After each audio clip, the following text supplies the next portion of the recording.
Ils sont tous là, bien avachis dans leurs fauteuils moelleux. Ils sourient, ils devisent, ils paraissent heureux. Certains ont devant eux un verre de bon whisky, d'autres quelques pochons pour égayer la vie.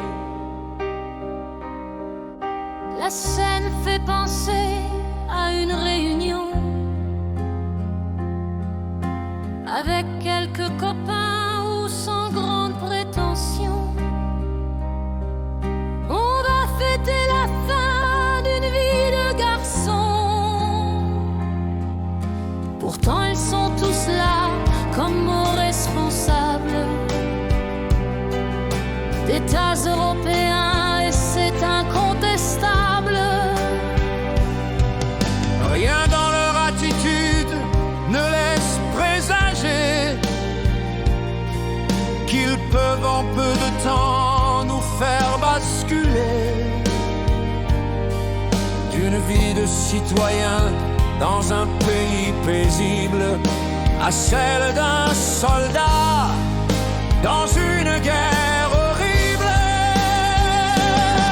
Ce sont des chefs d'État ou de hauts dignitaires. Il n'y a dans leur cercle presque aucun militaire. Ils n'ont pour la plupart qu'une armée défaillante, l'ayant depuis longtemps laissé à l'abandon. Taillant dans les budgets avec obstination une situation somme toute affolante. Et la plupart d'entre eux nantis de casseroles, exploitant leur faiblesse et leur côté pervers. Ne sont que des pantins, ils ont un revolver qui pointé sur la tempe sert de porte-parole. Les banquiers sont derrière, prenant les décisions. Eux-mêmes bien souvent subissent les pressions de ceux qui très puissants apportent l'armement et dont bien sûr la guerre reste le fondement. La guerre, citoyen, est toujours une faute, c'est une action mauvaise initiée par certains qui ne la feront pas car ils sont très malins et sauront chaque fois se donner le beau rôle. Oh, bien sûr des raisons ils sauront en trouver. Rappelez leurs conseils et ils vont vous embrouiller et vous irez tous chantant à l'unisson vous faire massacrer.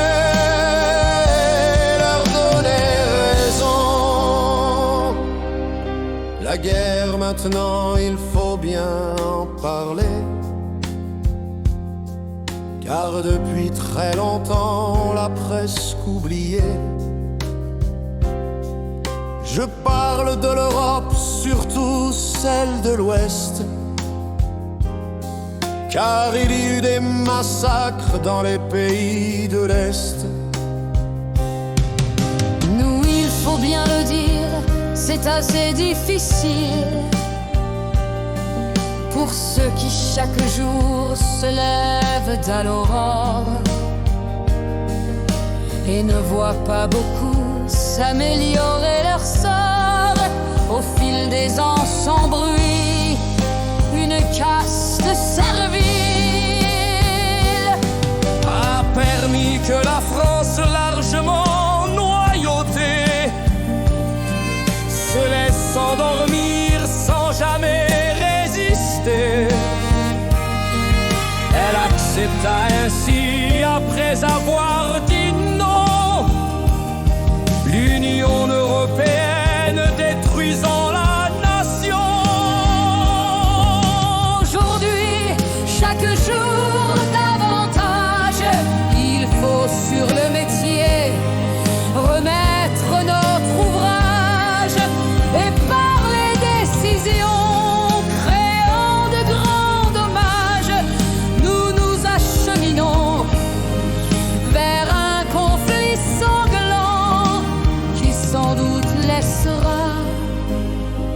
pays Panthéon. La guerre, citoyen, est toujours une faute. C'est une action mauvaise initiée par certains qui ne la feront pas car ils sont très malins et sauront chaque fois se donner de beaux rôles. Bien sûr des raisons, ils sauront en trouver avec leurs conseils et ils vont vous embrouiller. Vous irez tous chantant à l'unisson, vous faire massacrer, leur donner raison. Comment peut-on dans de telles conditions penser à faire la guerre à un si grand pays qui par le sacrifice par lui-même subit a sans conteste aucun sauvé notre nation? Voulons-nous sacrifier toute notre jeunesse afin que des mafieux puissent avec allégresse augmenter leur puissance, accroître leur richesse, afin que notre ami qui sied d'outre-Atlantique puisse continuer à bien nous faire la nique?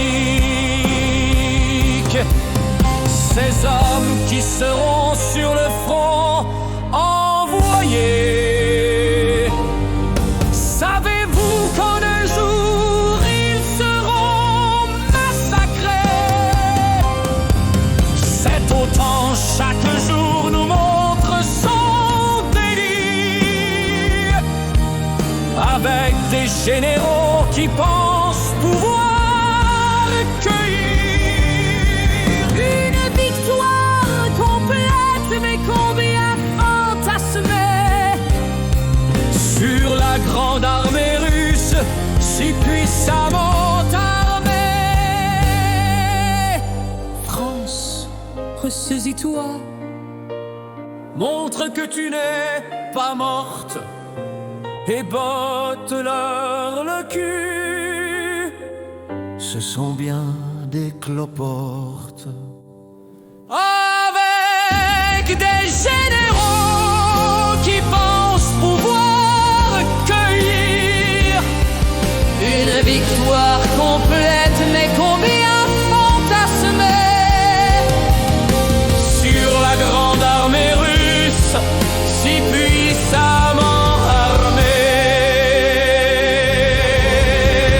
France, ressaisis-toi, montre que tu n'es pas morte et botte-leur le cul. Ce sont bien des cloportes.